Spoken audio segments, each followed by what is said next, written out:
Okay. Hello, everyone. Welcome to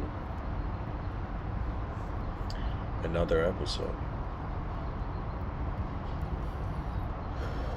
Today, I would say an hour before I decided to give this talk, there's this very nice park and kind of like, small river beside the place I live. And today I went to this park, and there was a part of the park where it was right beside the river, and there was a tree there.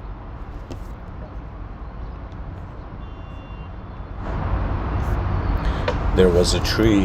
How can I tell you? A sort of dead tree that had fallen, to its side, and the one side of the tree was like, you know, uh, positioned over the river, right? So pretty much it's like this kind of floating tree, right? And I took a picture of it on here. I'll show people.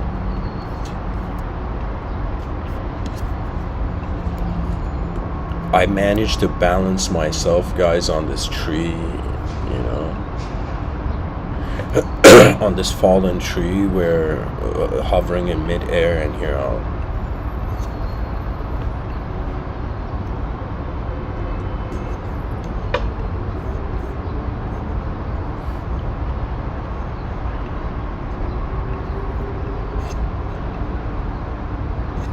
Oh my God.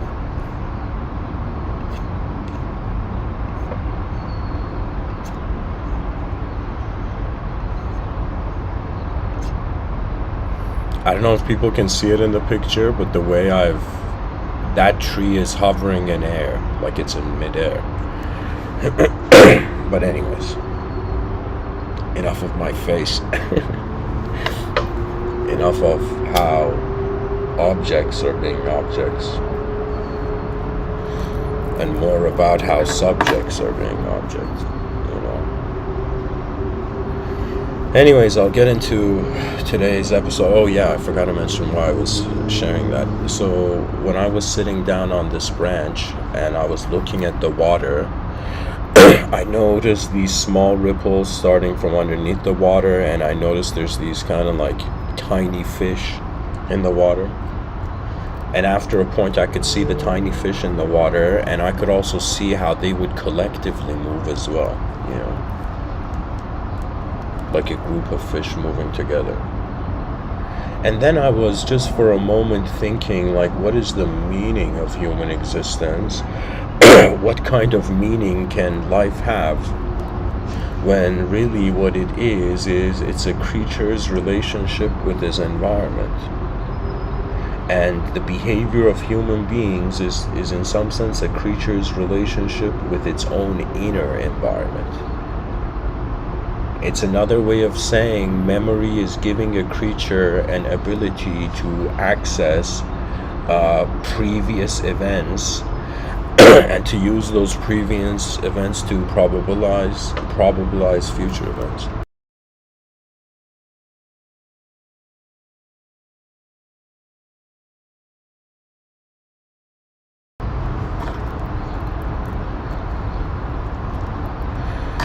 And I just thought for a moment,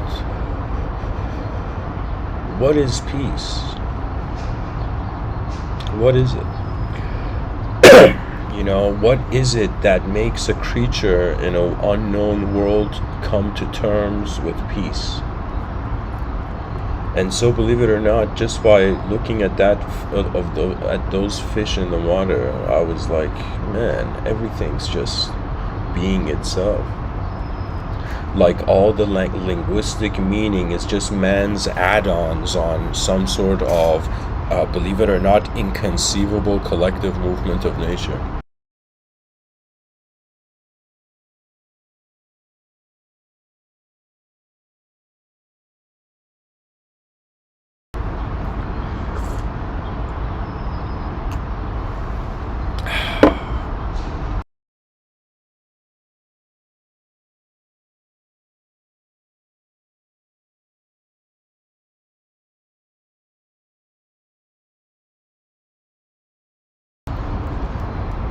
And you know, from that view, this sentence of the title of this episode formed in my mind, and I wrote it, I would say, on the spot. Is unconditional acceptance a precursor to inner peace? You see, outer peace, we can't say it's unconditional acceptance in the outer realms. Let me bring my notepad, guys. This will be helpful.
Okay, so excuse the interruptions, guys. I just got this set up. Anyways, onwards towards this episode's implication.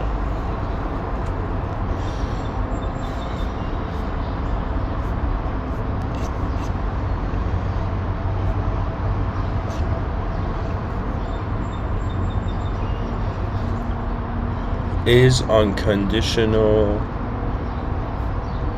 acceptance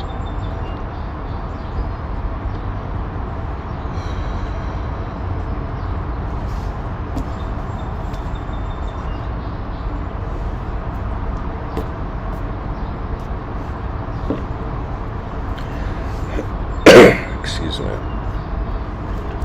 is unconditional acceptance a precursor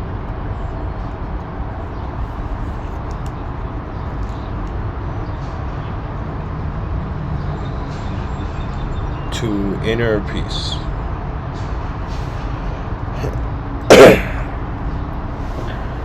So I would first come to wonder about, okay, what is inner peace?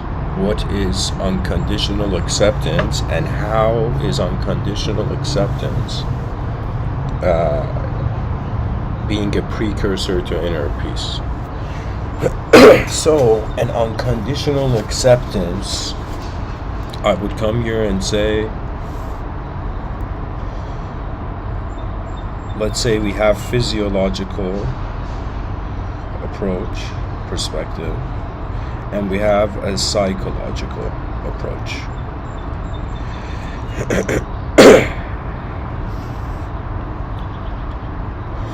The unconditional for the psychological, let me go to, for the physiological is mortality.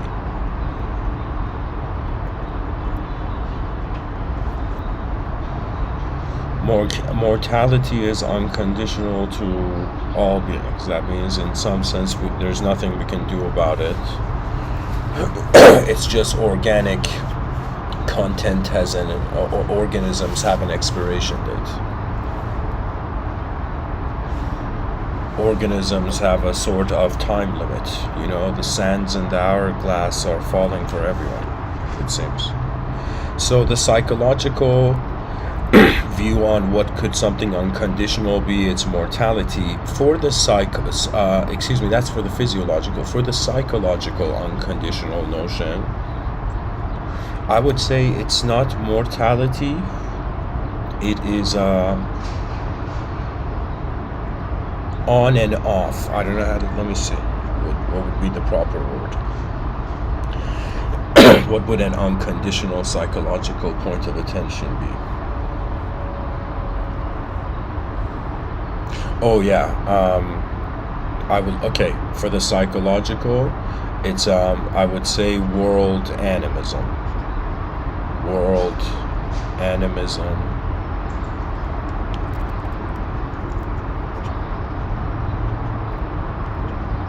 Or nature's movement.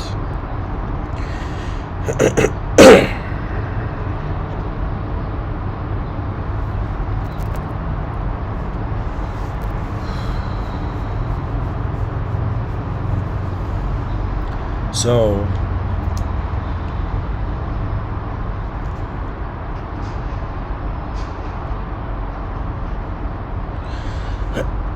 we have nature's movement being unconditional. We can also put this as, you know, instead of world animism, we could put this as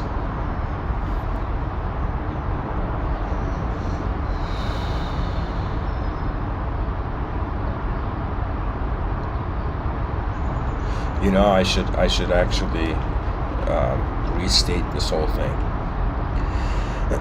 Let me think this through. Okay, so for a physiological entity, a being that is just existing, so the perspective is like, all right, a creature is existing in a world.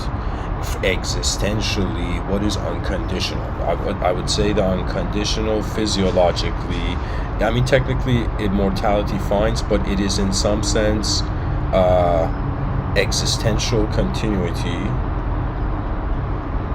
and technically that would mean a sort of, or excuse me, I don't know, guys, my attention is a bit fragmented for this episode, but regardless of the turbulence, I'm gonna pile it on. So, an unconditional acceptance, let's say, of a physiological dimension. The unconditional acceptance, what would it be? I mean, pretty much what can a body accept? A body accepts existence and how existence moves towards non-existence. So a sort of physiological contentment, unconditional acceptance would be pretty much realizing existence is existing.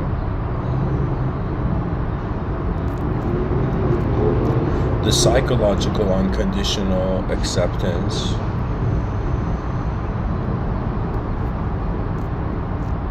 and it leads to, let's say, return of the periodic table. I should say return to the periodic table, and it would also imply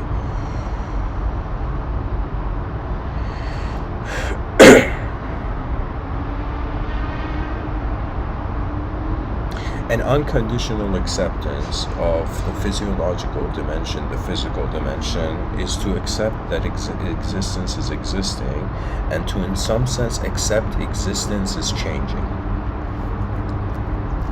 So the biggest truth we have found in the outer realms is that whatever we are changes. Now, when it comes to the inner realms, what is a psychological unconditional acceptance? What would be an example of that? A psychological unconditional acceptance, an example of that would be how, like, for example, the ancient yogis said life is a dream, okay, or the mind is a simulation. The mind is simulating itself, actually. You know, people look for saviors in the clouds, not realizing, you know, their eyes are, you know, at the edge of the sky.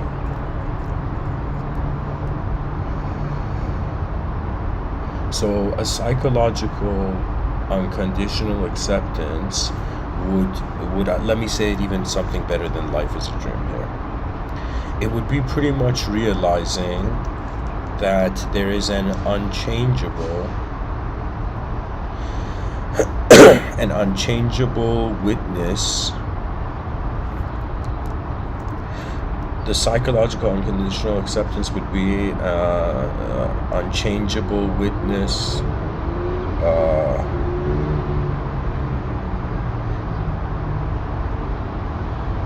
the moment is unchangeably witnessing itself.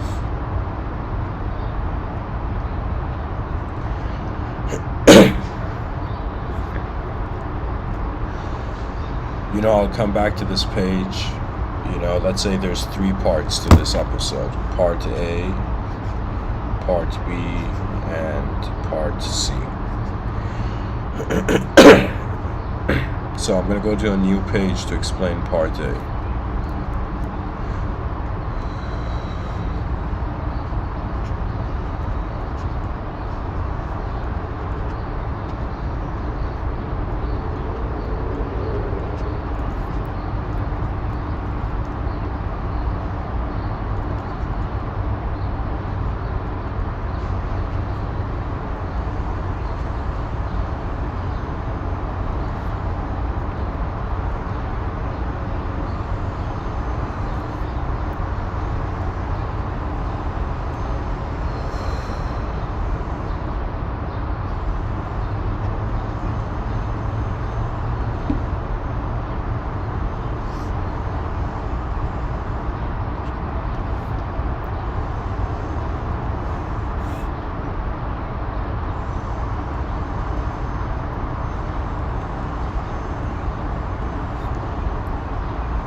So,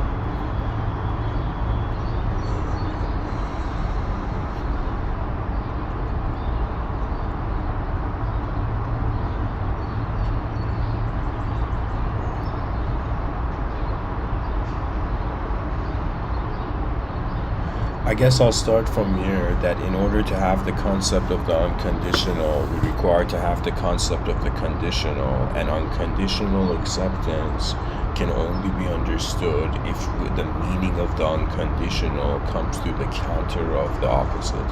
So, for example, the list you see I've drawn below, the part A part.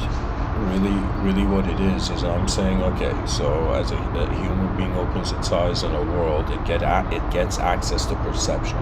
What is perception? Perception is ultimately information. What is information? Information is ultimately geometry. What is geometry? Geometry is the shape of the world. So really what is going on is that the brain wakes up in the morning. It in some sense receives the sensory information, and the sensory information become a sort of a point of reference, a reference point, or a sort of filter for it to then create a conditional self, right? Because when we even look at the concept of the free will, people are going to be like, yo, I have free will, I'm free, bro.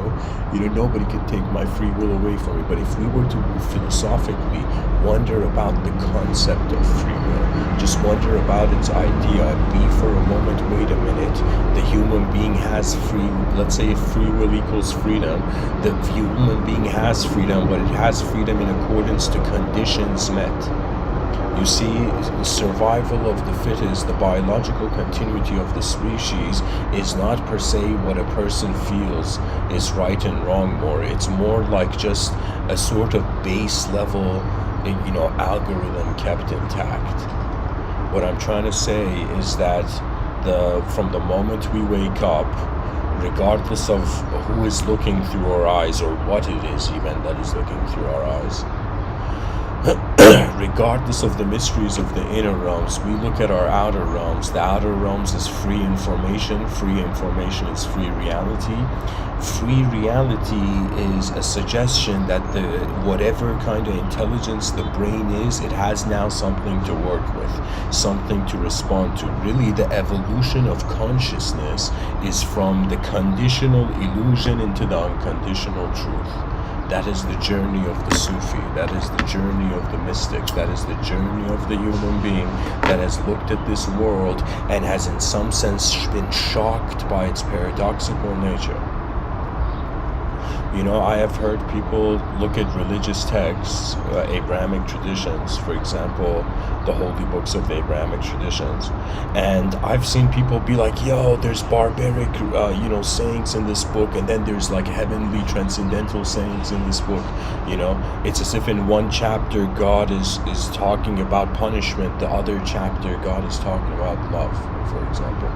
And I always wondered, okay, why is this?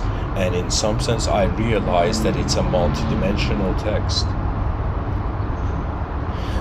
That in some sense, any text that acknowledges the paradoxical nature of reality gains a freedom to go beyond. It's as if an experiential truth is beyond the dualistic nature of language's way of keeping us to ourselves.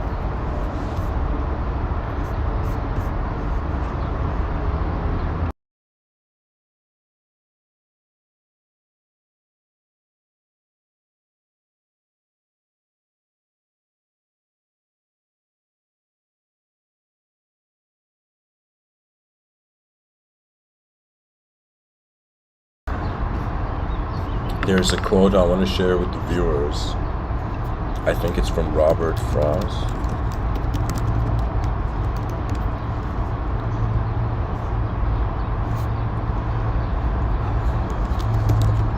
Robert Frost has this quote where he says, "The woods are lovely, dark, and deep, but I have promises to keep and miles to go before I sleep."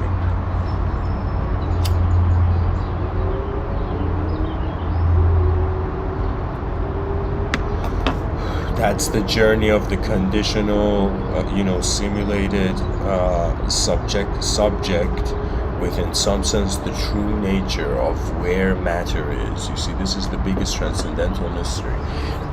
If in university, let's say a teacher wanted to teach transcendentalism, not transcendental meditation like Ramana, like Maharishi Mahesh Yogi style. I mean transcendentalism as if a philosophy teacher, in some sense, wanted to unleash, the next great generation of students. Like that's how teachers should teach. It's honestly like generals in a battlefield against time and extinction. What I'm trying to say is that an unconditional acceptance is like the moment where the person has realized, okay, what are the conditions that are keeping my reality? What are the limitations imposed based on these conditions? And in some sense, if my mind has managed to fathom the limitations, how has it not managed to fathom the limitless? Or what is the relationship of the limited subject with, in some sense, an infinitely objective universe? You see, there's mysteries here that are not only being us, but we are being it.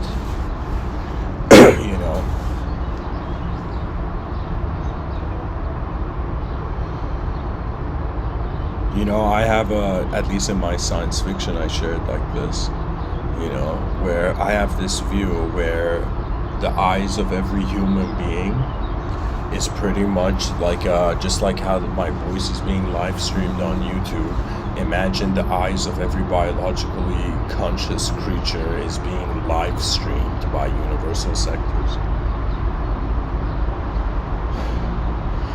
What the mind is, guys, I'll tell you.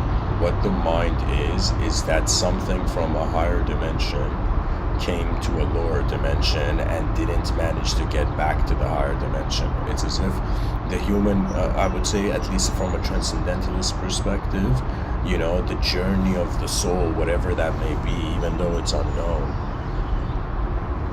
it's as if the might of the heavens was pushed into an illusion of its own guilt, right?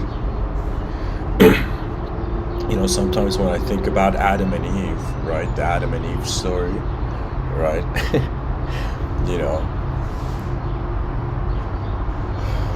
at one point I'm like, why didn't God believe in second chances for Adam and Eve, right? But maybe like this lifetime is the second chance from the theological perspective. Sometimes I think, like, imagine God was like, Adam and Eve, you have sinned, you have ate from the fruit of knowledge, I told you not to, how dare you, And imagine Adam and Eve were like, hey, we're sorry, man, we didn't know better. Like, we knew better, but we didn't know it better to know better, to do the thing that was better, you know? Honestly, like, what I'm trying to say here is that Adam and Eve could have instantly apologized, but in some sense, there was no time left. You know, I've had a sort of struggle, I'll tell you guys, a sort of theological struggle, where if there's theologians who would like to, send, emails and help me, like, kind of figure this out. To me, when I look at theology, when I was younger, there was concept of good and evil was a very easy kind of association to the religious text, right? As if, like, there was the concept of the fallen angel, and it's as if a person thinks like an angel fell, right, from heaven, as if the angels are known archetypally, conceptually, to be the divine will. It's another way of saying, even though there were, from the religious perspective, there were angels in heaven, but God was being those angels. The angels are God's will. So when one angel rebelled against God, that was like the hand of the puppeteer inside the puppet, right? And then there's this story that in some sense, when man fell, like, let's say Adam and Eve made the mistake, they were deceived. So in let's say a heavenly deception, and a heavenly deception, not like the way an atheist would say, the heavenly deception where it was like a being got deceived on in a heavenly state. And so whatever, let's say Adam and Eve were, from the theological lens again, were in some sense they made a mistake, they fell down. And then there's this concept of, why did another angel fall, right? Even though the intent, it's like what chaos and order are intentions of energy, really. And to me, it feels as if what the archetype and of the fallen angel is, to me, what that metaphor is that something from the heavens chose to walk alongside the archetype of man.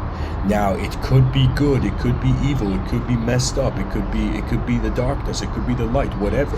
But it's something that started from the light. It's as if, to me, nobody can believe in any religious symbol if that religion's source isn't God.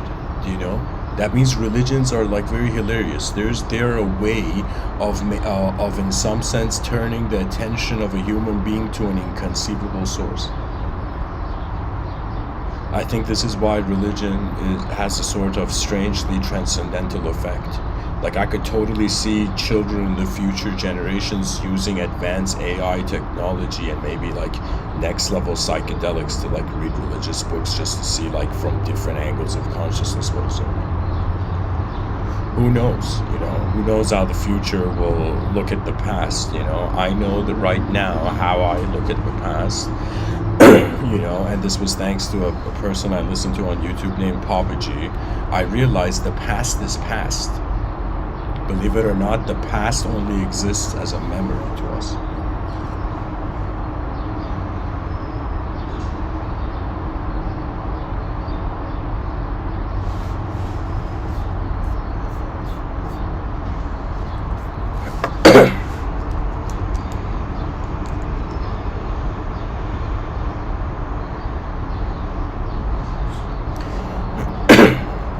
So, guys, by the way, whoever's listening, my notepad's strangely balanced, so don't judge my handwriting, guys. This is like I'm holding the pen from like its bottom edge,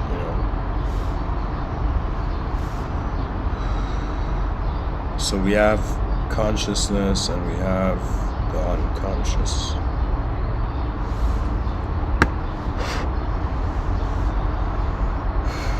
Just conditional form. A shape has noticed itself in a void. The shape wonders about its destiny. Unless its inner dimensions surpass the outer dimensions, the entity is defined by its outer dimensions. The moment we bring in this idea that what really the human being has been this whole time is not a character in a story written by history. It is in some sense what the human being has been is an unknown intelligent event. Now what's the most incredible thing about being alive is that the same livelihood you perceive in yourself, you can perceive it in the world. Do you know? So what I'm trying to say is that there seems to be a sort of, we were objects and then we reached the threshold and then we entered a sort of unconditional relationship with the object when we became minds.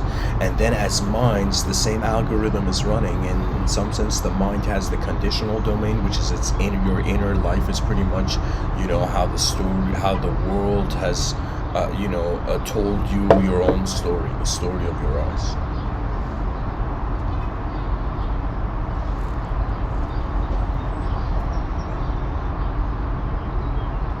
The unconditional is an experience because it is non-dual, and this is very important for me to explain this, okay?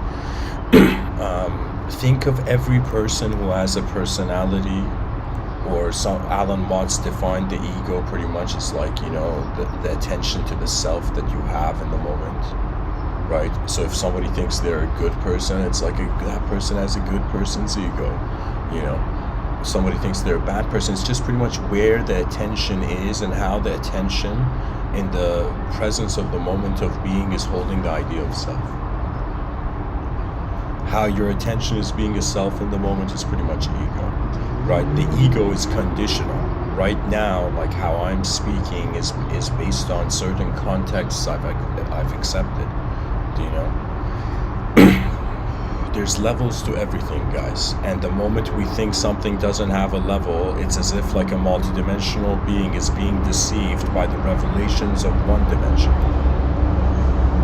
A multidimensional being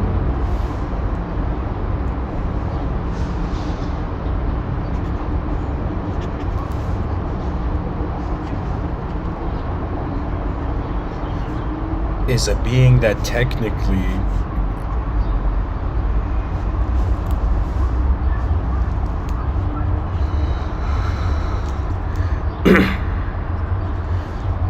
a multidimensional being, guys,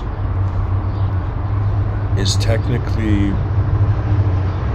not only a being that cannot know itself, a being that cannot make truth. Truth cannot equate the number is singularity.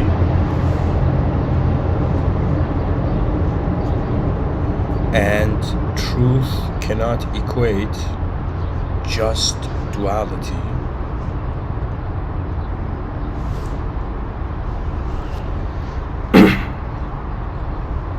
And truth cannot equate its own absence, because then in some sense the original value, it's like if the first domino is taken away, the second domino may never get pushed. Do you know? So what I'm trying to say is truth cannot equal zero, and if truth equals zero, it's another way of saying truth. The truth of truth was how truth was never here. That is, I would say, nihilistic romanticism. Right? It's as if the absence of life for the nihilist probably is beautiful.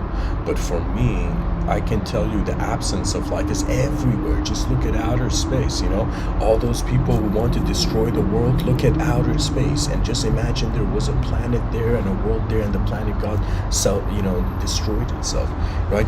The strange thing is that 8 billion creatures need to just immediately realize that to be a human being is way more, is a responsibility way more than just being an entity defined by a cultural program. The world is throwing stories at us, and so most people, they have no choice and they accept the stories.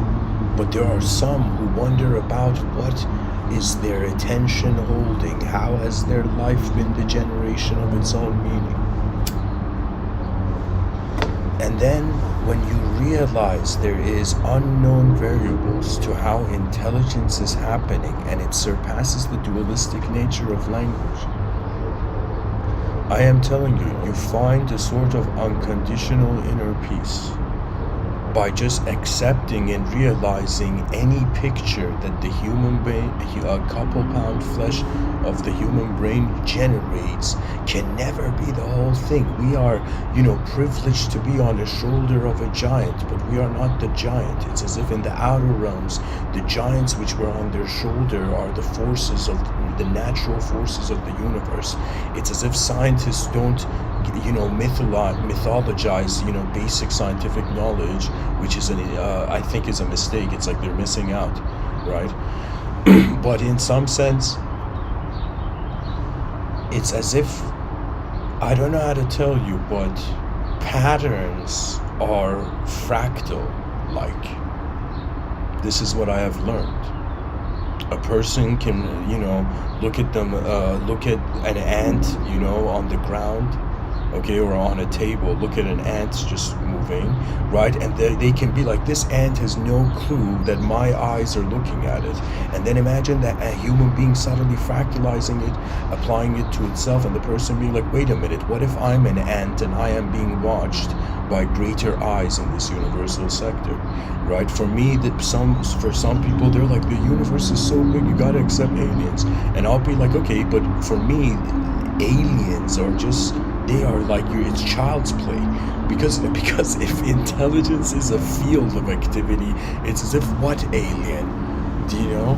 It's as if energy, like we've been energetic beings from the beginning, and aliens come and we're like, yo, we stopped realizing the value of our own energy. It's to me, it's hilarious. The mind tells itself a story when it fears emptiness. But believe it or not, emptiness is the beginning, right?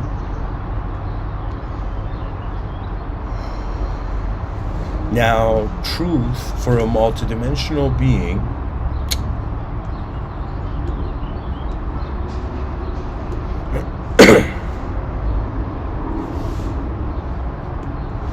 would equal infinity.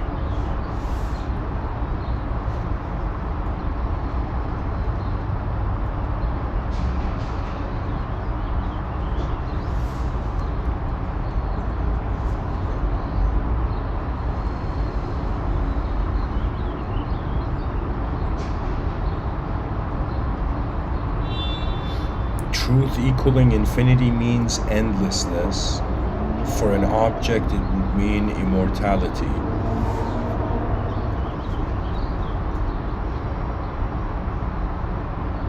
And for the mind, it would mean eternal creation.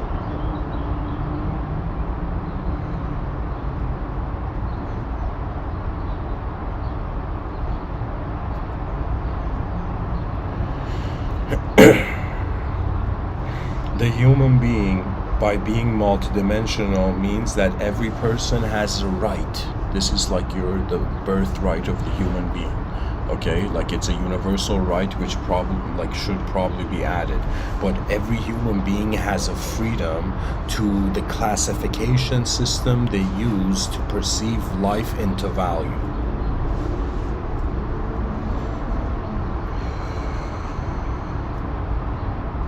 What I mean by that is that every person has an ability to, in some sense, because think of it this way, there's worlds, every person is living in their own world behind their eyes, okay? And because every person is living in their own world behind their eyes, they're the only one who has access to their own inner realms. So when it comes to classifying your own mind to yourself or your inner realms, that is in some sense a universal freedom, just unconditional freedom, even a freedom in the room before anybody could do anything, right? They told someone, hey man, are you enlightened? And the person said, I have no choice, man. The world is enlightened, so if I'm in it, maybe I am. It's like the person was living in an enlightened world before they could live in try to get enlightened. Well, pretty much what I'm saying is a multidimensional being is the implication of having the freedom to look at one singular event and to see multiple dimensions, or or the other case philosophically would be you looked at nothing, zero, and somebody was like, "Hey, let's add something." It's like it's as if eternal beings got bored of staring at empty space, and they're like, "We're more creative than that," and then civilizations rose in effect.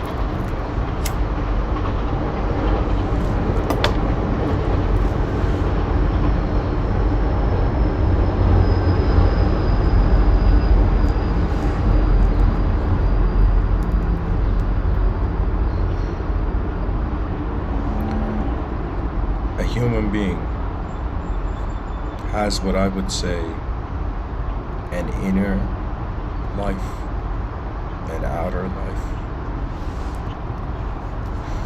Outer life divides to can control, cannot control. In the inner life, or let me explain what I meant by can.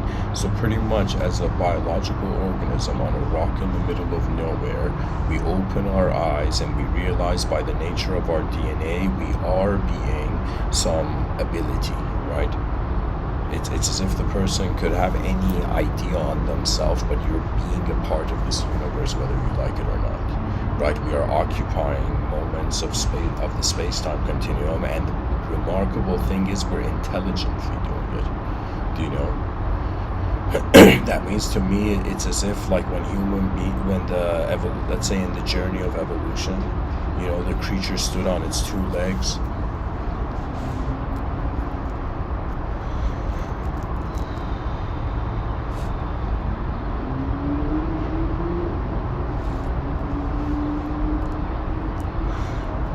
That was like an ingenious new dimension of access, where it was as if the legs could do one activity and the hands could do one activity. Can you imagine that in the psychology of an evolutionary creature, where the creature wanted to move, it would move all its limbs at the same time, right?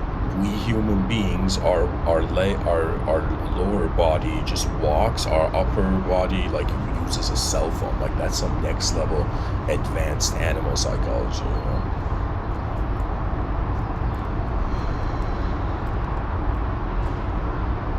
So pretty much in the outer life, you look at the cards you're dealt, and you pretty much filter a strategy towards it. Is like you filter the moment through what can I do and what can I not do, right? Like what is actually realistically in my control in the moment, and what is not realistically in control.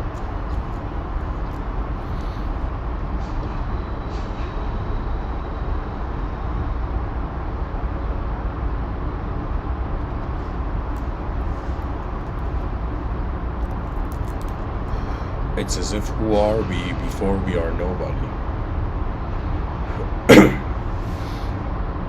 The conditional factors which we can control would be like physical movement, speech, we can communicate.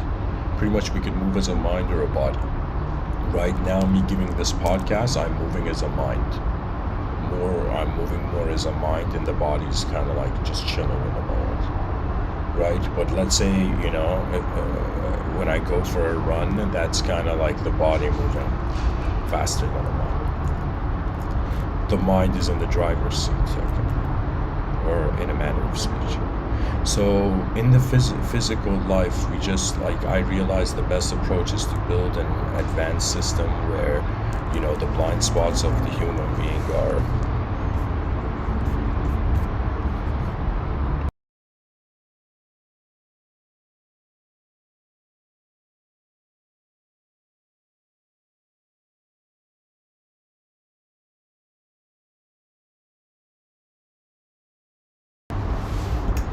are being cared for.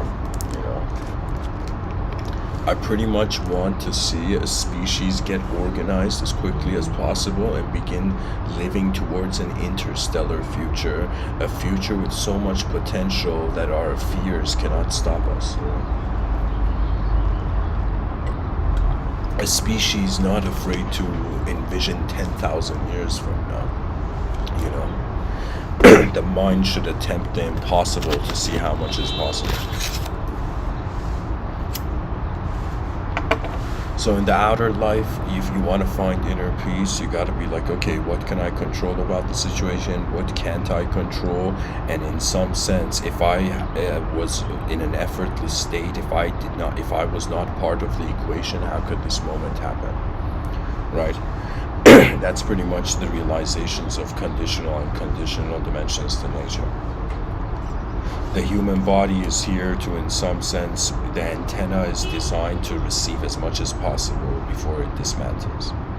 Or I shouldn't say dismantles, before, you know, the light of the candle, you know, becomes a memory before the candle goes out. You know, it's as if somebody had never heard of, like imagine an artist, you know, and somebody had never cared for this artist, okay? And this artist was somebody who had never cared for the concept of God, didn't even have the concept of God. And then, you know, one day somebody comes and says, you know, God loves everything, you know, God is compassion, you know, love, complete care, all of this, right? And then the artist is like, somebody cares about my artwork. Really what it is that human beings are fascinated by the ultimate, and it is our greatest strategy to change, to just like how wind turbines are, you know, transferring energy. Similarly, we need to transfer the energy in fear into fascination.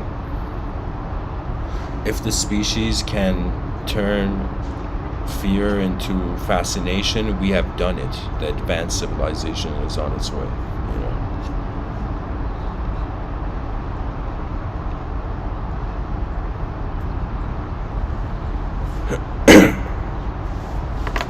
When it comes to the inner life, it's a completely different universe of structure. You see, what is allowed in the outer realms is not technically like it's possible in the inner realms. Like the impossible exists in the space of our mind. Okay.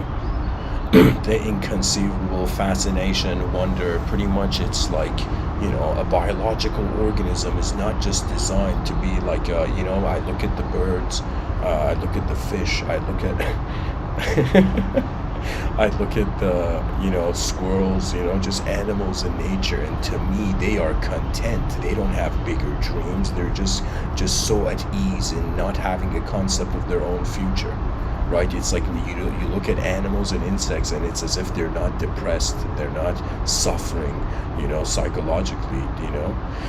Maybe if you expose human dimensions to an animal, and then that animal, you take away those human dimensions, like a pet owner, like let's go if their pet or their pet gets lost, that pet has to in some sense leave, either run towards humanized dimensions, or in some sense given to how it's just gonna, like a stray dog psychology or something else.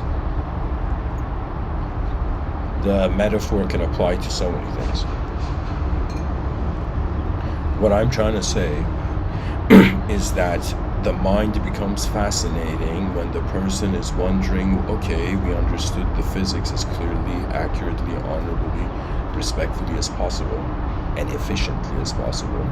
And so what do we do after physics? That means imagine right now the universe was finite, and somehow, you know, our human technology could index the whole universe, and they gave an answer. Imagine they were like, the answer, it all equals 42, right? Or something, whatever, you know, like it all equals blue, the color green, I don't know, like the color, you know, like whatever the answer, a sort of answer inside a finite universe is, it's like, great, you got the answer, but the nature of the mind is explorative because of this explorer's urge, which is just ingrained in how we survive. You know, what Darwin called survival of the fittest, I say in some sense it was in some sense the early mind trying to continue. It's as if do neurons have a soul, or do neurons create the soul? Or are neurons the same? It's just remarkable. Like, right now I'm giving this talk, I just realized I'm just like the periodic table. I think I have my computer on a table, but everything's like, the periodic table. The elements that constitute us. In ancient times, the chemistry class was very short, and pretty much the student was like, what is the world made of? And it was like earth, air, fire, water, ether. Ether was space. In certain schools of thought, space is an element. Some geniuses managed to connect those two ideas. In other schools of thought, space doesn't exist, or space is where the four elements are, so technically it's not an element. But I would say that ether was another way of saying consciousness. Consciousness is as if the fifth element. Without cultural connotation, I'm saying this. So anyways,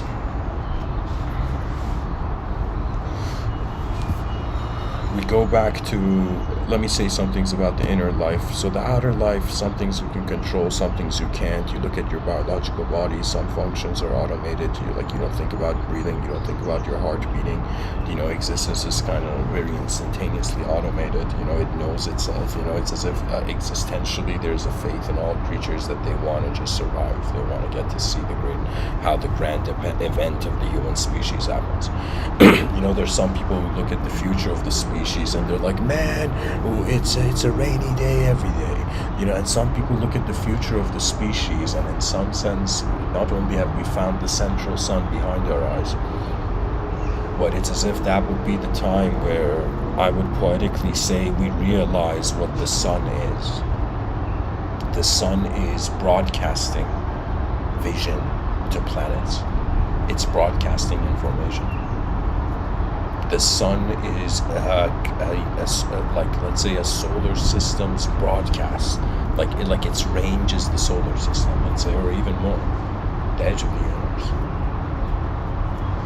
To me, just the fact that there's light is bizarre, right? It's as if people laugh at the ancient Egyptians. It's like, these guys worship the sun, somebody give them sunglasses, But it would be as if, no, they had a point, because reality is light weaved. Reality is light born, right? It's as if, really what it is in one angle, sure, you're a person in a world just going by your day, just being the average Joe. In another dimension, you are being like some next level biochemical organism, at the same time being a sort of psychological space where it's as if our mind appears as our whole world, actually. But the ego is in some sense how the brain is actually experiencing itself as all the information it's getting at the same time. And then from that, there's an dimension of an inner witness where that pushes in the intent for suddenly a thought to arise. What I'm trying to tell you is that it's as if people are like, sure, Mr. Within, I sat down for 10 to 20 minutes and, I just looked at what I am, and I notice I have all these thoughts just coming and going. Like, imagine a person notices that, all right, it's not that you have thoughts like a file cabinet, it's that thoughts come and go. What we are is like a phone in a moving car picking up on all the Wi-Fi, Wi-Fi networks, It's as if we're a sort of range of potential reality. And people's decisions dictates their karma. Why? Because it's as if you go where your attention goes. If a person's attention goes to chaos, guess what? You're in some sense covered in it, right? But if a person's attention goes to the greater order, goes to this realization that chaos was victorious before order existed, order was the greatest rivalry of the chaos, right? What I'm trying to say is that, to me, everything that happens in this cosmos, in this world that is manifesting and changing, to me, it's as if the greatest battle between chaos and order, as if everything that exists as a shape and as matter and as phenomena, right? It's as if everything that has shape is like, has a structure, has an order, but and in some sense all of it is battling the void, right? It's as if they say the friend of my the enemy of my enemy is my friend. The grand enemy, like regardless of how human beings fight with each other, there is a greater enemy. And this greater enemy is non-existence. It's just this fact, deep down fact, that we all try to ignore or dissolve into some other belief, but it's like this deep fact that there was an entrance and there will be an exit. And at the same time, what is the value of a temporary creature in the world? You know, why haven't the greatest minds on this planet gathered around and been like, okay, what is the best case scenario? Why have we lost hope in the best case scenario of our species? Why have we even not wondered about it? You know, why is it easier for people to accept their own misery than in some sense wonder about the potential of a realm? It's as if some people are like, yo, I don't know what the politicians are going to be doing, and some mystics are like, I don't know what the cosmos are going to be doing. I don't know how the soul of the universal sector animates as individuals entranced by their own time simulations.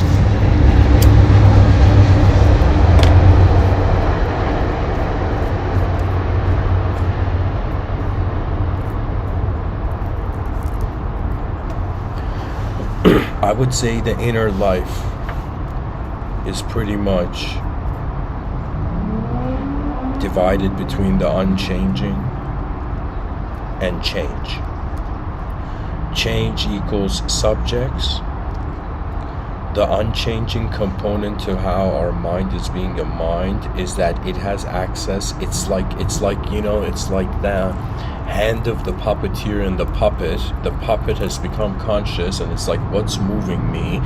Religious people are saying God's moving you, and the puppet's like, wait a minute, it's like, what's moving me in regards to moving the idea of God even for me, right? And then everybody, it's like the yogis say it so beautifully. They say, it's like an enlightening moment is when a person realizes that as much as they have been a physical organism from the beginning of their life, the only way they could have known if they were a physical organism was as a mind. So the mind had to be simultaneously there for the physical organism to know that it's being a physical organism.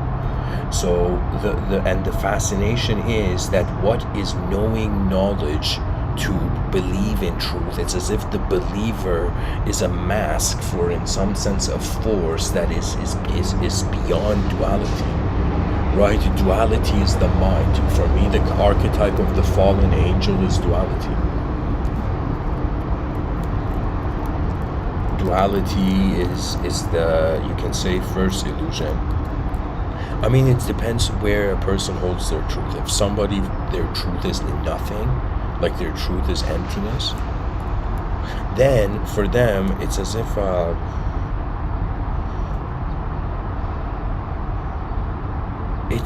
like the singular becomes your purpose. It's another way of saying, like, if you're nothing, you want to be something. After you're something, you want to be, in some sense, the best and the worst of that something. It's like the evolution of the dualistic mind.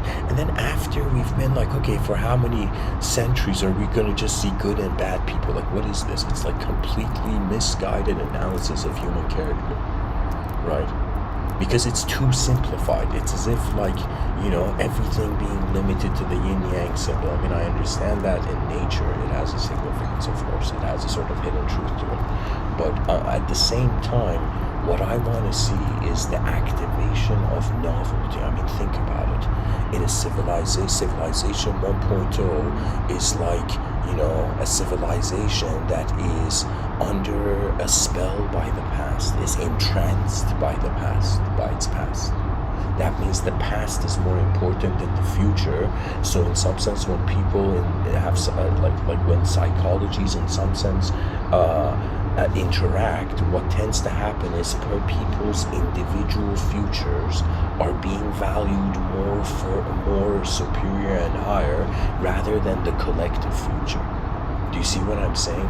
The way civilization 1.0 is happening is everybody's trying to be smart.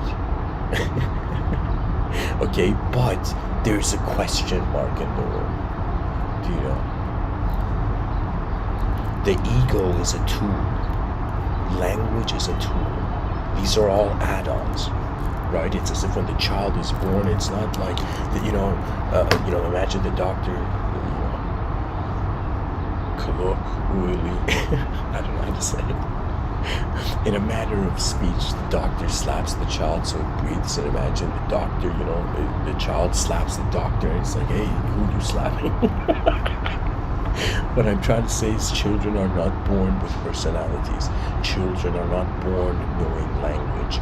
It's like a biological entity, which the moment it is born is in some sense placed in an environment that is guided by sophisticated psychological states that are standing in an unnatural dimension. Right? What people are is pretty much on one level the universe is just happening. And on another level, right, it's like they are the ability of how their perception so far can, in some sense, participate in the future. Right now, the species is just hungering acknowledgement, right? It's as if, like, I see it everywhere, guys. It's like the species is something. You know what happened? The internet came too soon. This is what I honestly think, right? I mean, it's a blessing that we have the internet now, but I'm saying I feel it came too soon. I feel there were like unwritten chapters to natural biological evolution in a natural environment that should have happened but anyways, we can romanticize this, infinitely about better parallel universes, Imagine there was this person, and his name was written in the Guinness Book of, let's say, world records as like the person who never would get upset. Okay, like never in his lifetime this man's been upset. And imagine they're like, hey man, what's your secret? And he just says, for me, the concept of sorrow doesn't make sense. The concept of suffering, sure, people experience intense moments where their attention shifts through reality, but it doesn't. Do you know what I'm saying? It's as if ideas do not need to become our masters, right? Right now we're living in an era in human history where ideas are everybody's masters. Like, I see it, it's like I was walking in Dundas Square in Canada, and somebody from a religious organization came to just on, they have booths. Like, do you know what I'm saying? And the person was like giving a religious book, acting like a saint, trying to guide you to truth. And I'm like, buddy, do you know? It's like we don't know what we are. It's like, what truth can we truly find? Do you know? But to me, really, what it is that the human life wants to be valuable to itself, and if it's afraid and lazy, it makes truth an image. Like, I'm not joking, guys. It's as if like perfection doesn't need an instruction booklet on its imperfection, right? That is like the true realization, I think, of the concept of God, right? What it is I think a humility, a simplicity. That means every person right now listening to me, if you're experiencing, let's say, bad karma, the solution I would say is try to, for a moment, fathom your simplest self. Your simplest self is the self that is there before you any sort of opinionized perspective enters. Right? Every person is being. Right, like that's why we call ourselves human beings, right? We are in the live event of being and human. It's as if we're being this energy. This energy projects to itself a sort of relationship. It's as if we are. This might be a bizarre thing to say, but it's as if we are light eaters. like the mind consumes light to, you know, for it to result into a world. You know.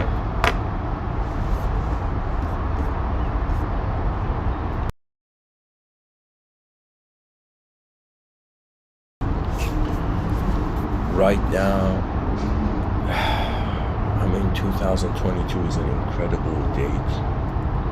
Like, you know, the other day I was thinking how, like, what an incredible year for, like, great inventions to be made. You know what, guys, I'm gonna try before 2022 ends to try to invent something. You know, I think it's the best time in history.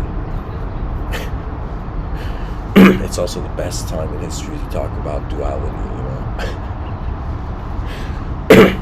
It's like I see a 2 there, I see a 2 in that dimension. I see a dualistic lens everywhere, you know.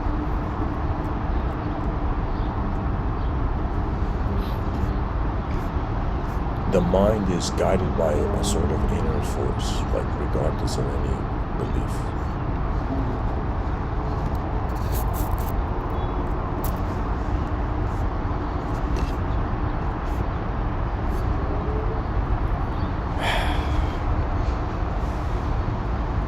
Pretty much what the mind can do is wake up and sleep. The mind is like on or off. And really what it is how much life force feels it needs to change the outer realms, and you start caring for the world in front of your eyes, right? Or how much the being feels that behind their eyes they need to change. You know, there was this poet Persian poet by the name of Jalaluddin Maulana Rumi, and from 700 years ago, he has this quote where he says, I have lived on the edge of insanity, on the lip of insanity, wanting to know reasons, knocking on a door. The door opens. I was knocking from the inside. What he's saying is that first the truth seeker runs into the world thinking, you know, matter is an illusion, and then there's a round circle. You know, it's as if somebody could make this argument where, you know, if could an illusion be divine? Could the concept of a divine illusion exist?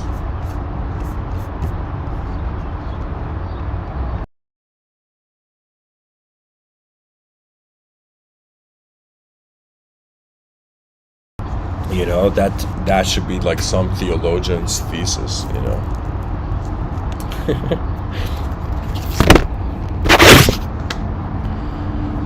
All right.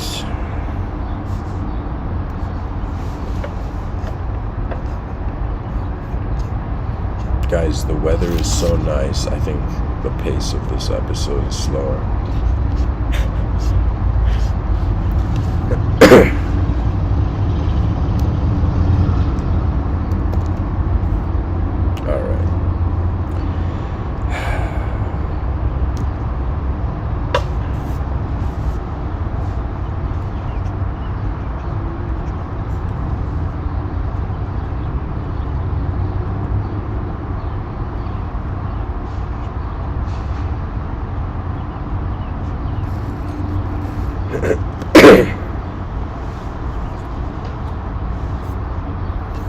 You know, you know, how would I say it?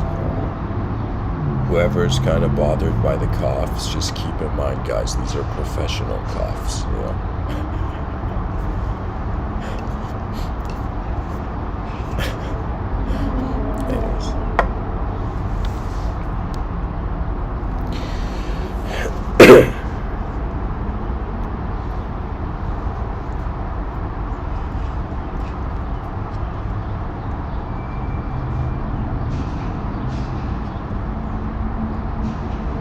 So, here, let me put parts. Let's see.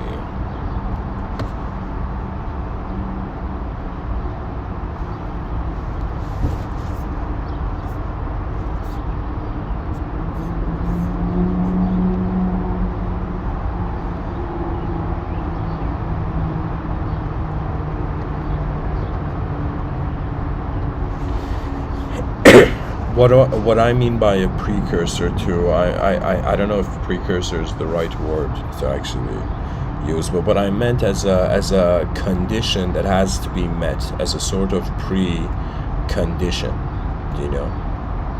That means it's like if we are to have inner peace, before that we need to be able to look at the dimensions of life and accept how they are being known, and then also accept how they are unknown. When we accept how things are unknown, it's as if it's how Terence McKenna would say, nobody knows enough to worry, right? The grand mystery of life could be beyond our control, you know, even beyond our intellectual grasp.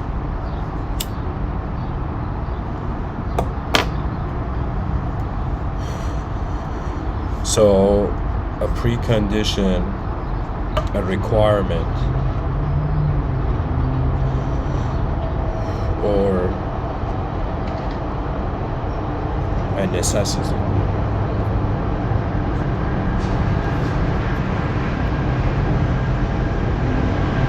And what inner peace is a trust in allowing the world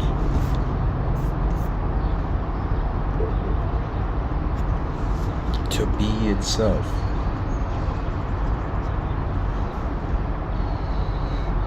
Allowing truth to, how would I say,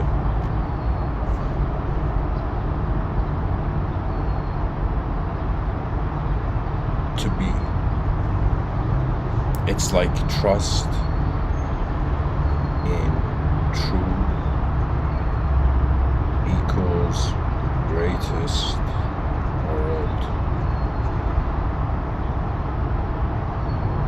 before greatest self.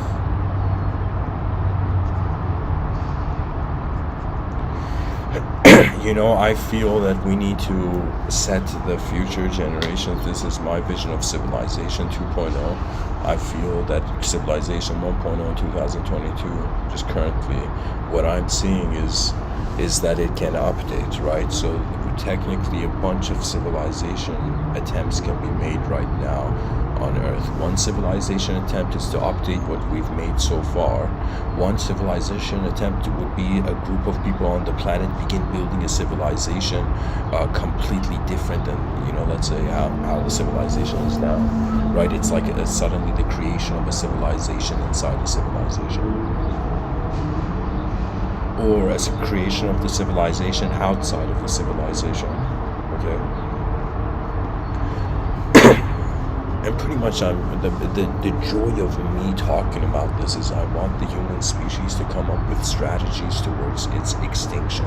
Like, you know, they ask the person, are you afraid of death? And the person's like, buddy, afraid of my death? It's like, what about the death of the species? What about the death of the universal sector? What about the entry? What about all these questions about what's going to happen to why we're even being here at all, right? Because if the end result is in some sense nothing, then everything has to be everything before it is nothing. Do you see? It's like, what other option is left, you know? I believe that the greatest test in life is to realize how before your mind was being you or creating you, your mind was how the space could just be the space. Truth could just be itself. Right? Who knew? People are looking for truth. They're believing in truth. But truth is how you were before an idea came to you. Before you were named, there was the innocence of just nature. It's as if like a human being, really what it is, it's the tunneling of one sight through the realm.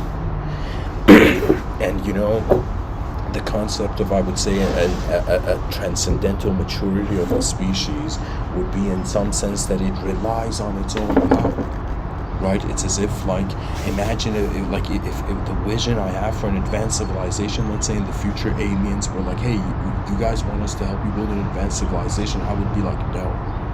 We want to see what the human being could do. Do you see what I'm saying? Like, There is no honor for being a member of the most advanced species on the planet. There should be some sort of ethos of honor. Do you know? Like, what have people been doing in academia so far? It's as if, to me, I feel the educational system on this planet has been asleep. You know, it's hibernating in the delusion, do you know, of repeating the past rather than inspiring the new.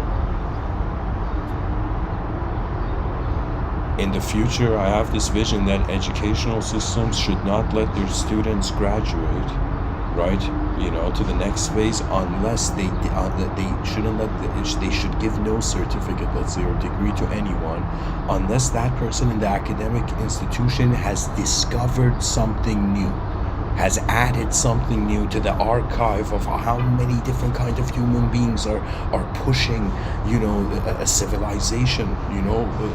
It's as if we thought that you know, only like there were slaves, like in the story of the pharaoh, like pushing like these, you know, unbelievably impossible stones, like to build the pyramids. And it's as if there's this a notion of being like the slavery against this like insane force, right? And so it's as if our current species, it is enslaved by the forces that could deny us continuity. You see, it's as if the true rage of the liberated mind, right? It's as if, I'll tell you, it's hilarious. If honestly an alien landed down on the planet, we would see a major global shift where human beings will snap out of their inner realms. Right? It's just that the outer realms has become hopeless. It is easy to be an emotional, imaginative creature.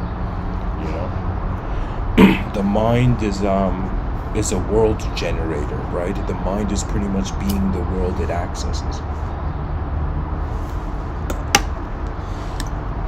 What all of this leads to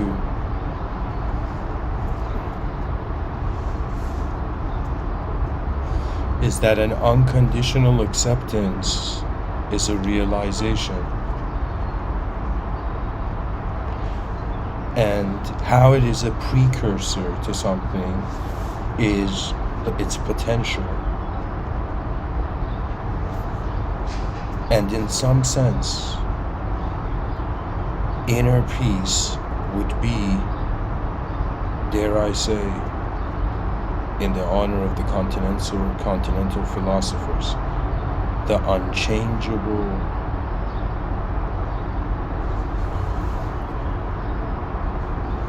witness. This term is going to be like an alien entering the academic institutions, I'm telling you. Just this fact that there's a school of thought in history that looked at this life, and the moment it considered everything to be a dream, just like when a person sleeps and in a dream their body's in the bed but their brain's creating a body they can move in the dream, right? So similarly, it's like while we're awake, the brain is doing that too, but it is doing it more in the inner realms than the outer realms, right? It's as if the light that enters our eyes is way more fascinating than how the brain is creating itself. You see, it's as if the moment the heart beats and the lungs breathe, the moment these two are maintained, it's as if really what is happening is that the brain is, in some sense, how can I tell you, our brains are being reset every moment on a very purely existential level.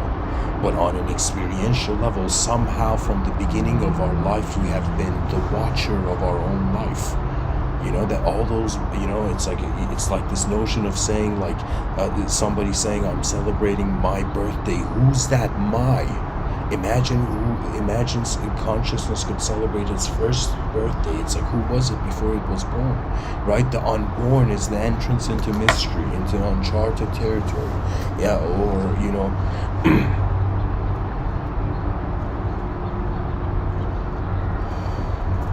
or psychoculturally, like Jon Snow wanting to go beyond the wall, you know, to defend the wall.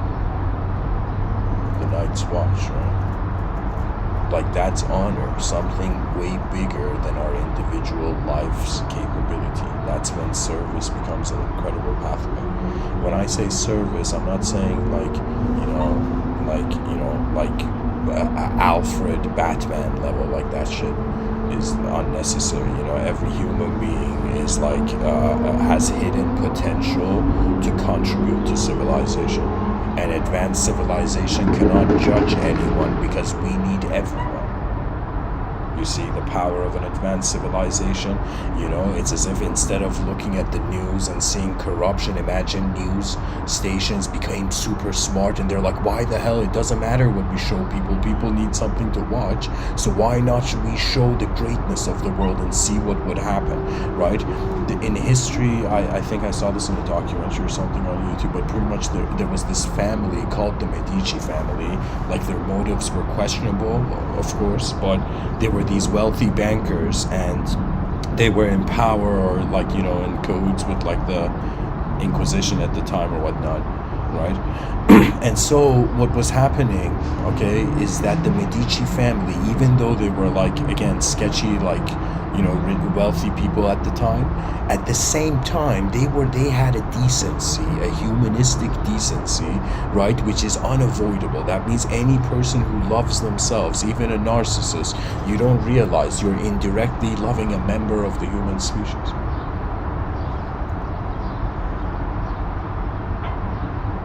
That means imagine waking up in a world where every member of your species is an ally, and the basic law of human living is advance every moment you can before the curtains are pulled. The great performance of the species towards its own future, the greatest retaliation of all that the memory is, all that the imagination can visualize. And suddenly the realization that whatever we find, whatever comes and goes, it is all being. The realization of true being is the recognition that it's inconceivable. Action is conceivable. Individualism is conceivable. The collective is inconceivable. And it's another way of saying, it's like, rather than people joining groups of faith into like storylines where they're, that could occupy the attention of their lifetime, it's as if instead, what if people in some sense had a relationship with life where the edge of their mind was how their most honest self didn't know what was going on. When you start from the unknown, in some sense you're starting from a state of having the capability to fathom a singular truth, a dualistic truth, and an infinite truth. If you're someone right now who believes in oneness, you have the privilege of experiencing a dualistic truth, a void truth, a nothing truth, and in some sense an infinite truth. If you're an infinite being listening to me right now, right, let's say my talk somehow echoes into the future generations and like immortal beings, or human consciousness transferred to robots and are listening to this talk, or let's say this happens in some parallel universe, not even here. But what I'm trying to say is that if an infinite being was looking, the evolution of the infinite being would either to go towards nothing being a truth, going towards the singular being truth, and going towards duality, right? When an infinite being slows down, it becomes dualistic. When a dualistic being slows down, it becomes singular. When a singular being slows down, it becomes void. When a void being slows down, in some sense, infinity is born. I call this ring of the absent heaven. It's how I have quadrantized reality. And I don't know, guys, sometimes I feel like,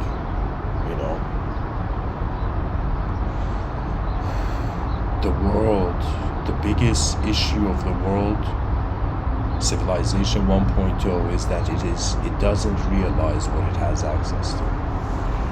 I think something that all the future generations may feel is true is that they are missing out on the efficiency of history.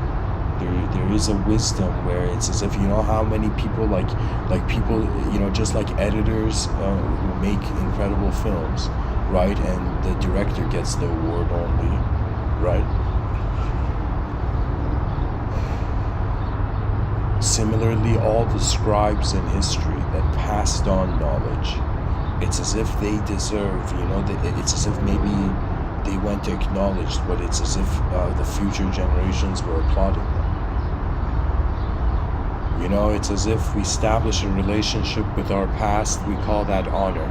We establish a relationship with the present, we call that, in some sense, we establish a relationship with the present, we call that freedom. And imagine we establish a relationship with the future, we call that an advancement.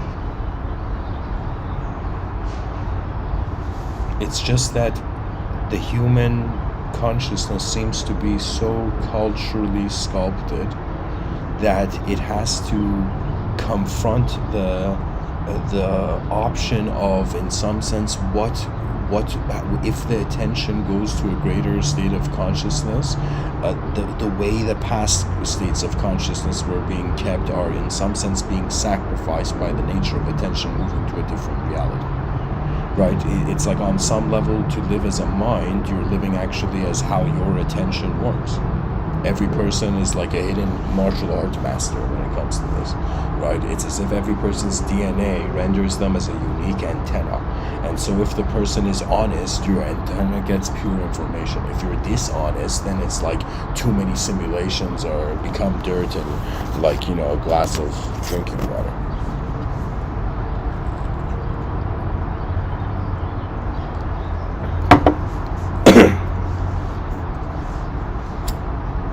To accept the unknown is the unknown is the ultimate. Here, I said it.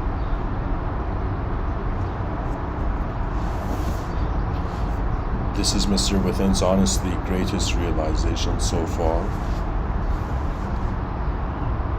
That the unknown is unknown, and you will laugh when you realize this. I think this is the Raja Yogi's enlightenment. We can say there's an enlightenment of the body, which is in some sense its graceful transition. We can say there is and there we can say there's an enlightenment for the mind, and what the mind really wants is freedom to be a creator till the end of time.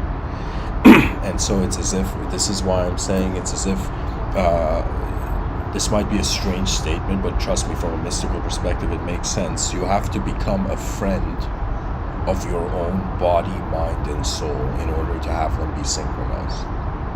And what I mean being a friend means that you're considering a life to them. I've had moments where I've stubbed my toe and I've apologized like to all the cells of my toe, you know what I mean? Just I've had that intention. You know, there's been moments where I have, in some sense, you know, given into anger, and I have, you know, let's say, there was a sort of, you know, usually, you know, if you know me, like anger is boring to me, really. Not when it's infused with passion and purpose, but like just regular anger is an unnecessary energy consumption, you know. But there's been moments where I have given into that force of rage, and in doing so was exposed to a sense of my own self that I did not know could manifest, right?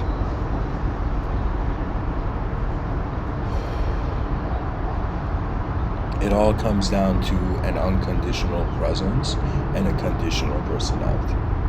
And so we fear the unconditional presence because our knowledge comes from our conditional personality. But the conditional personality has to acknowledge its mortality and then realize it has an option in how many dimensions it wants to fathom to the world. If we like, this was Rene Descartes' genius, okay guys? Everybody in history should know this. Like not in history, but you know, everybody should know this, right? That Rene Descartes was one of the most genius people on the planet. I would say he would be on top of the list as having one of the most fascinating minds ever to like walk this earth, okay? And he managed to conceptualize it as the mind-body dualism, where for him, his method was you know, a sort of, they would say, a methodical doubt. So Rene Descartes was pretty much this dude. He was a mathematician, actually. But he was this guy who was like, okay, I'm going to doubt everything to find truth. Like, that was how much of a boss Rene Descartes was as a philosopher, right? He's like, I'm going to break everything to find the unbreakable. Like, in a manner of of speech, you can say it's like that. And so he comes to the conclusion that there is an isolated thinking subject. He cannot, in some sense, doubt the doubter.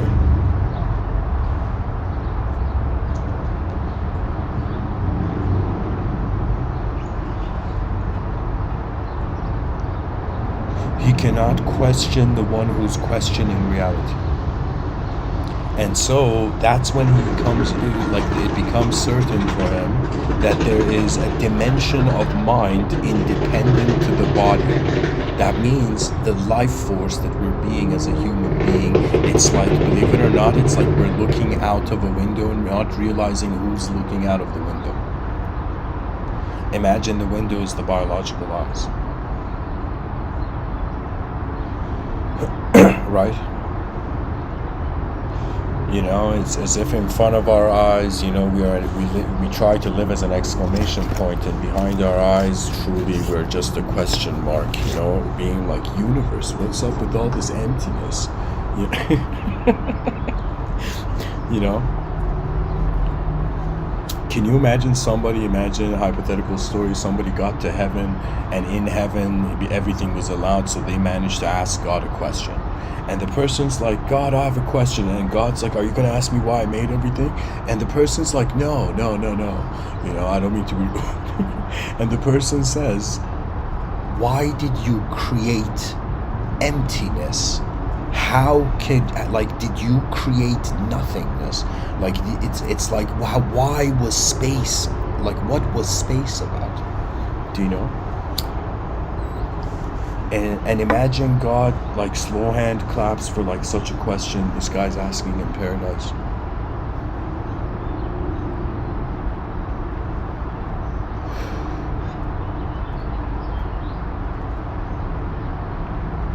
And in some sense, the response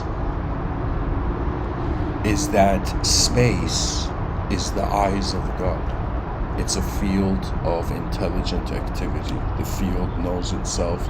The particle realizes the field knows itself. When the particle chooses to know the field, it becomes the field. And pretty much it's another way of saying the personalities in the driver's seat until the person's dualistic perspective on reality comes down to not a singular point, I would say, but comes down to an unknown point where there's a possibility of your mind pretty much seeing the intelligent, let's say mysterious intelligent field of activity that's being everything. You can choose to see it as one God, singular. You can choose to see it as the dance of two, let's say, either animate or either mindless or mindful forces, you know, mind-held forces.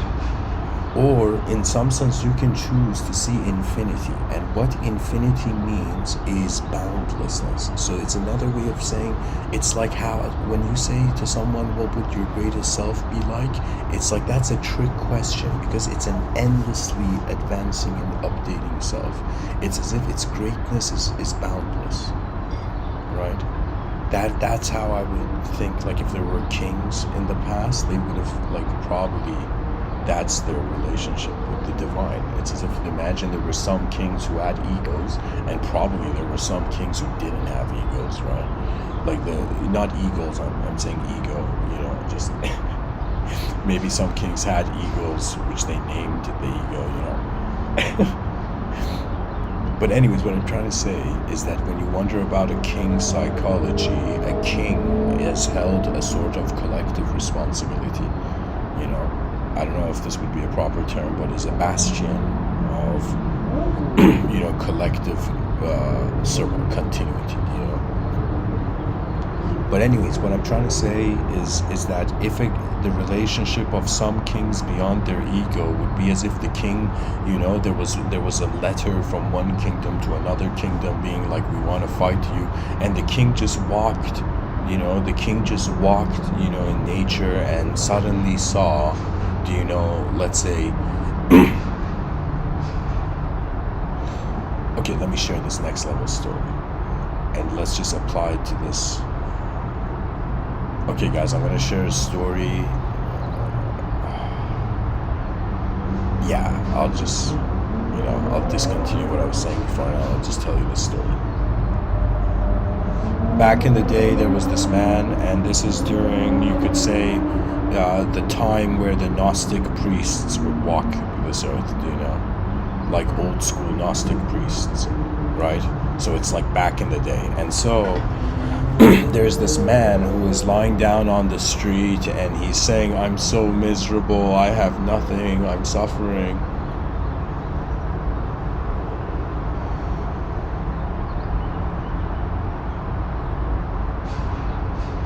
And so, you know, oh man, let me see if I remember the story correctly.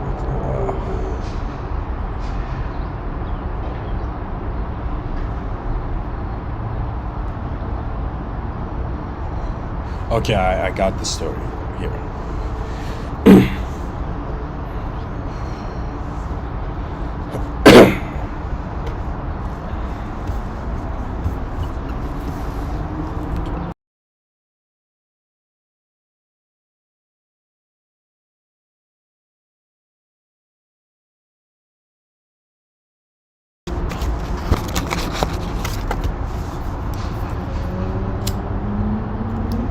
Pretty much there's this, guy, back in the day who's just acting miserable on the street, and this Gnostic priest passes by, and the Gnostic priest just looks at this, like, capable human being just like acting as if like helpless and hopeless on the ground, right? And the Gnostic priest just stops for a second, stares at the guy until the guy can see the Gnostic priest is staring, and then the Gnostic priest quietly leaves.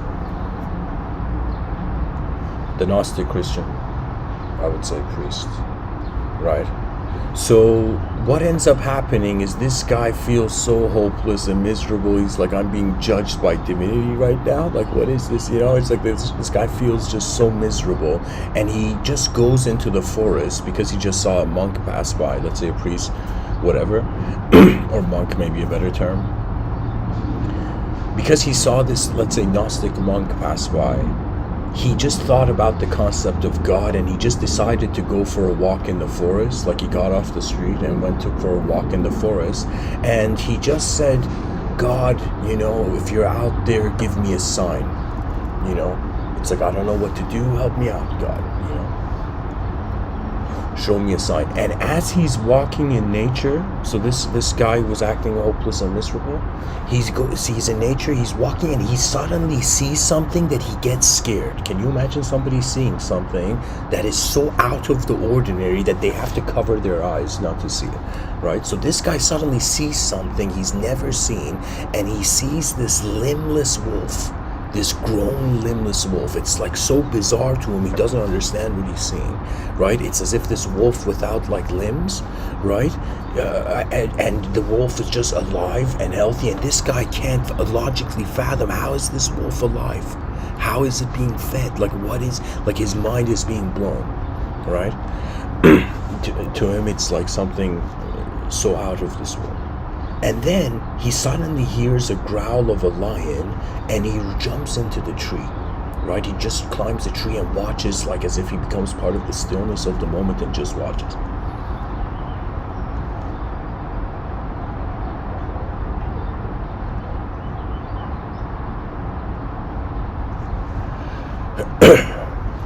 He suddenly sees this lion who has this carcass of a, I don't know, gazelle or something in its mouth, right? Probably not gazelle, like some deer or something, right? This lion brings like this piece of meat, throws it in front of the wolf, and the wolf eats it. And suddenly this guy has tears in his eyes, right? Because he's like, God is giving me a sign. I am the wolf, and I need a lion to help me, do you know?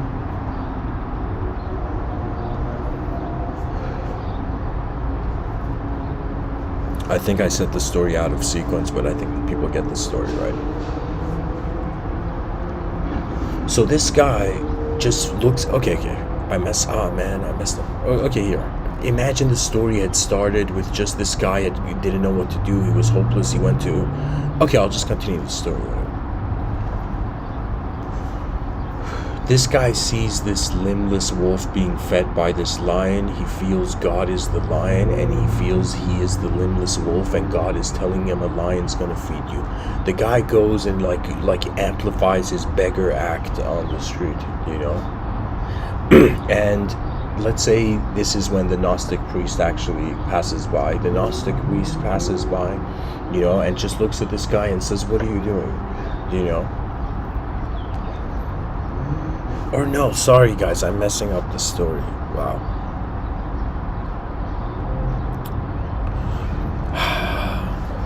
Language. You know, anytime I make a mistake, I feel life like I'm in a simulation, you know. It's like nothing, you know.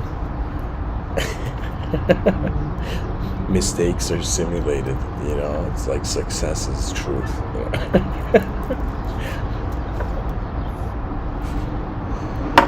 What I'm trying to say, hopefully I could somehow continue telling you this story.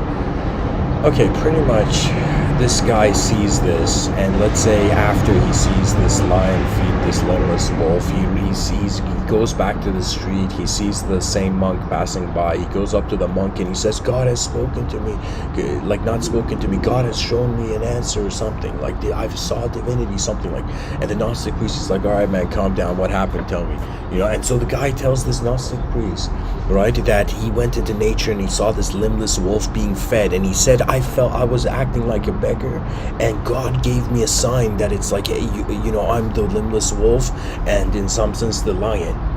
You know, a lion's gonna come and save me. Like that had to be a divine sign, right? The guy's saying this to the Gnostic priest, and the Gnostic priest just for a second laughs, and he says, "You are right. It is a divine sign, but the way you misinterpret it is wrong.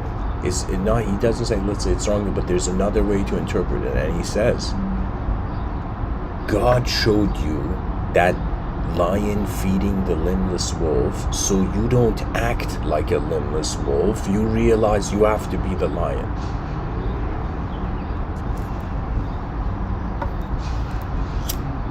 And this guy realizes that all that needed to happen was just an ability of the mind to recreate itself from its decency resonance, decency state.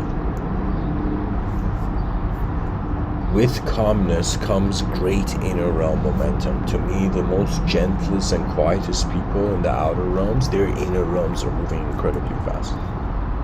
Really fast, actually. You know, those who accept the position of just being like a viewer of the world rather than, you know, participating in the world, it's as if your inner realms are going to move really fast, right? But the idea is how can we synchronize what is the best case scenario of how the day of the human being can happen where everything advances at the same time, you know? It's as if when a species cares for its civilization, you know, some dude incarnates to say, some dude incarnates to give a podcast, right?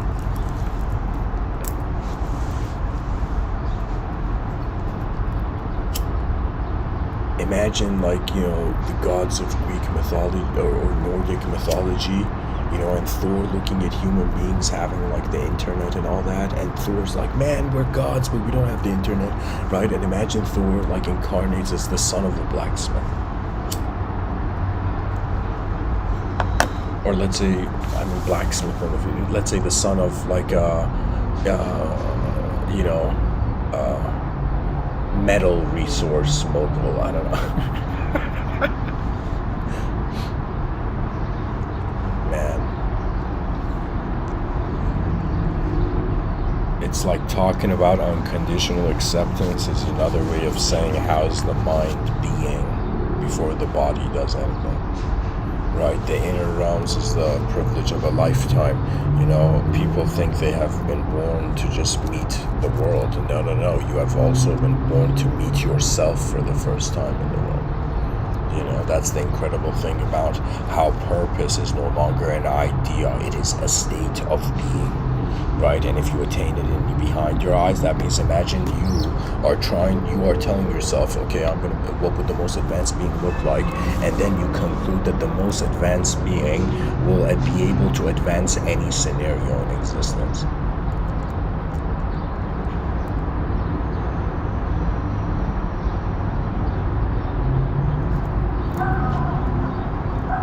you know what that means? That means the problem solver is more capable than any problem that can be given to it.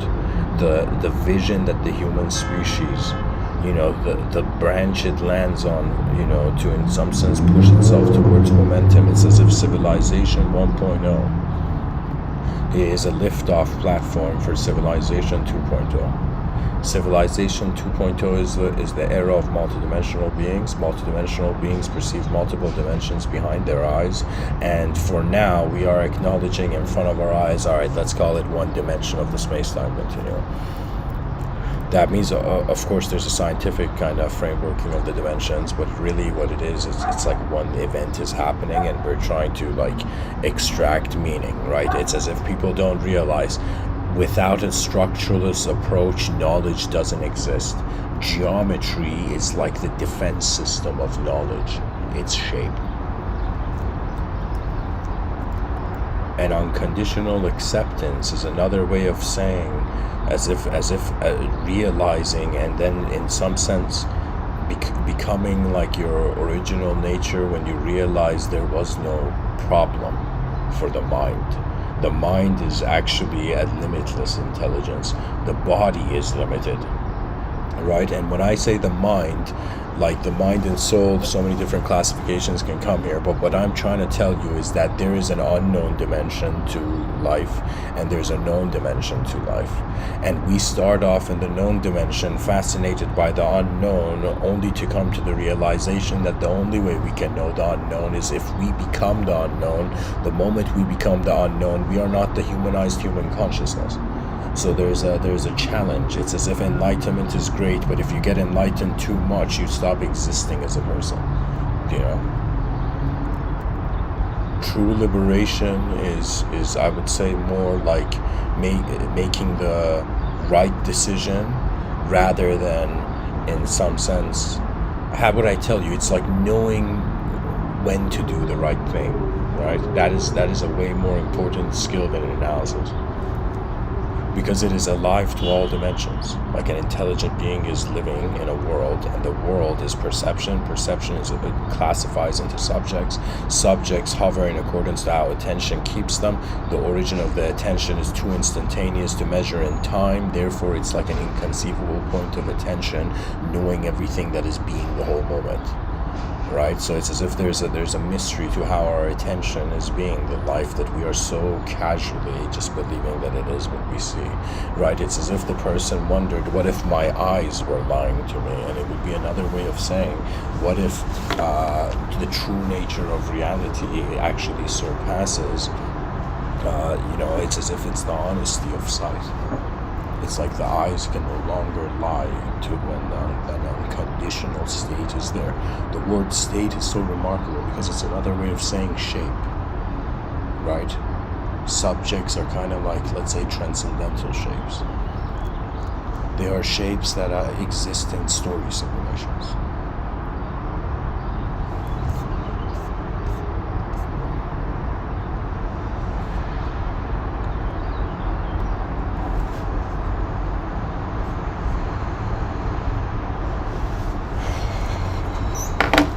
So let me see what else I can say about this and end this off.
So this picture I've drawn, is this on mute? Yeah, okay. I'm pretty much trying to say that this is the inner realms. This is the manifestation of the inner realms.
In the, let's say, the human being, we start off from a singular point of meaning, just like a human being is open to the size of the world.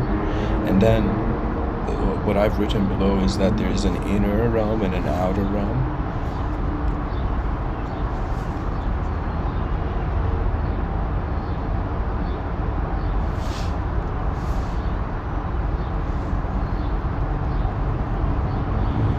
The inner realm, there is a known dimension to it, unknown dimension to it. The known dimension of the inner realms, we call it as subjects.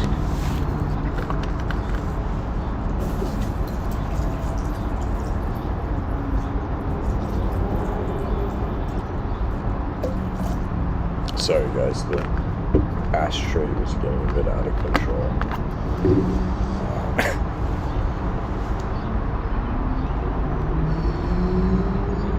Pretty much,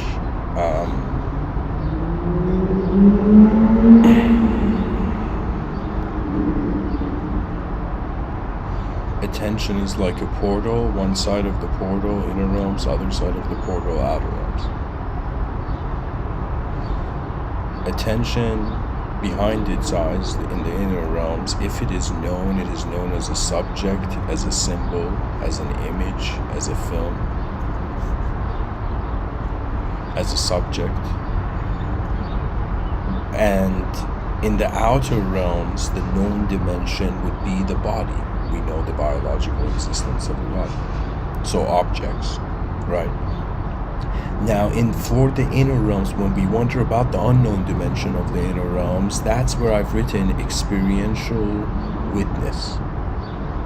What I'm trying to say is that the unknown component, the unknown mystery behind our eyes is who is watching the whole world happen at once. And then, in front of our eyes, the mystery is where is the edge of the world? It's as if human beings are world climbers. It's as if we are designed to wake up every day climbing out of our yesterdays, having climbed out of our yesterdays.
mystery of the world, the presence of a species in the unknown, the endless efforts of those who lived in the past, the endless effort of those who are alive now, and the endless effort of the future generations. The species has no choice. In order to take care of itself, it must accept infinity. We must realize that the era of the infinite psyche, the boundless being, has come. But the boundlessness is not in the outer realms, like a kind of like, dumbass dictator kind of ruling the world. You know what I mean? Like,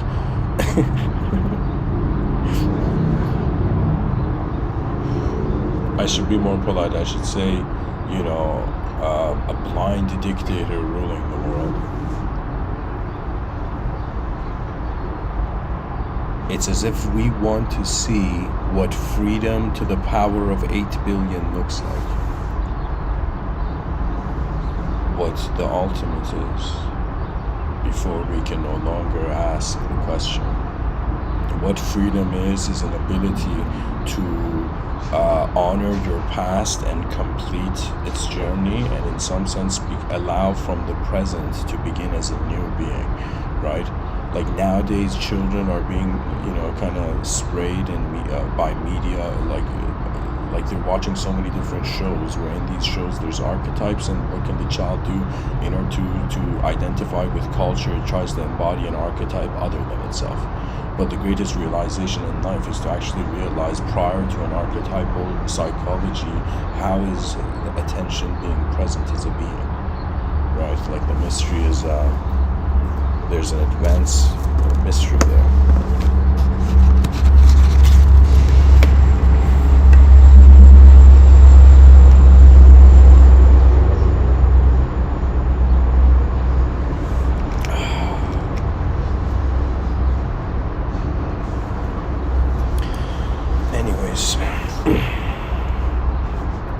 What does this all mean? Ultimately, this.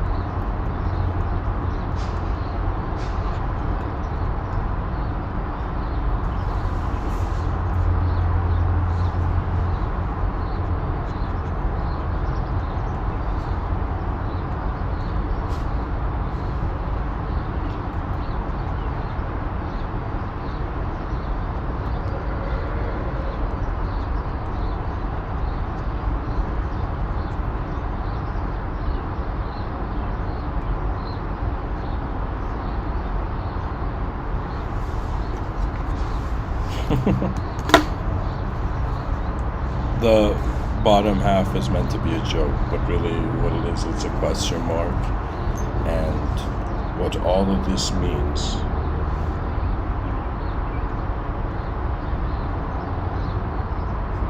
truth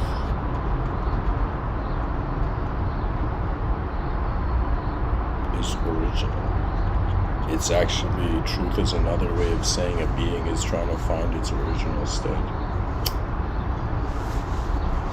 May the forces of nature become poetically the guardian angels or guardians of the human species, Sometimes I look at the world and I'm like, okay, if there are greater beings out there, they can hear us, we can't hear them, maybe. So the best thing we can do is, in some sense, to roar the intentions of our nature. Anyways, guys, thanks for listening. I hope this episode was interesting, and the unconditional is really just a way of you wondering about your own mind and where its limits and conditions are, right? Because human psychology is it's a global mystery waiting to be solved. We all have minds, but we don't know what the mind is, We all are alive, but we don't know what life is. And what life is the multidimensional birthright of clarity. And it's another way of saying freedom is in the room before anything else can be. It's as if truth activates. That's it. Much blessings and namaste.